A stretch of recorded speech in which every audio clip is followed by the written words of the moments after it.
Hi hello అందరికి. చాలా చల్లని వర్షంలో చిట్టి చిట్టి కజ్జికాయలు. బయట ఏమో ఒకటే జోరున వర్షం. మా శ్రీవారేమో బయట వర్షం పడుతుందిగా, ఇంట్లో వేడిగా స్నాక్స్ ఏమైనా చేయొచ్చుగా అని అడిగారు. ఇక వాళ్ళు ఆర్డర్ వేస్తే మనం అమలు పరచకుండా ఉంటామా చెప్పండి. బజ్జీ పునుగు పకోడీ అలా రొటీన్ గా కాకుండా ఇలా ట్రై చేశాను.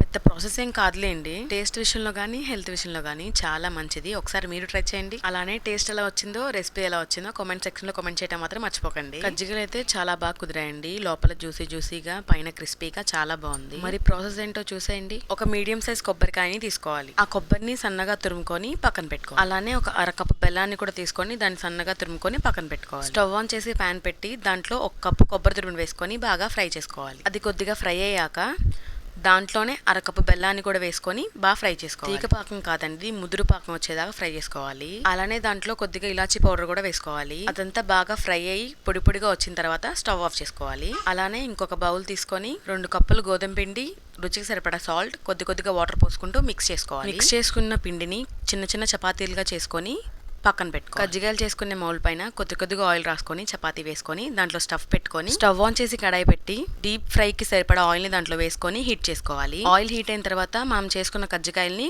ఒక్కొక్కటి దాంట్లో వేసుకొని ఫ్రై చేసుకోవాలి. గోల్డెన్ బ్రౌన్ కలర్ లోకి వచ్చిన తర్వాత తీసేసుకుంటే స్వీట్ అండ్ క్రిస్పీ కజ్జికాయలు అయితే రెడీ. వెళ్లే ముందు ఒక లైక్ ఇచ్చి వెళ్ళండి. అలానే మన ఛానల్ ని కూడా సబ్స్క్రైబ్ చేసుకోండి. మరిన్ని మోర్ వీడియోస్ కోసం బెల్ ఐకాన్ కూడా క్లిక్ చేయండి. ఐ హోప్ మీకు ఈ వీడియో నచ్చింది అనుకుంటున్నాను. Thanks for watching. నెక్స్ట్ వీడియోలో మళ్ళీ కలుద్దాం. బాయ్.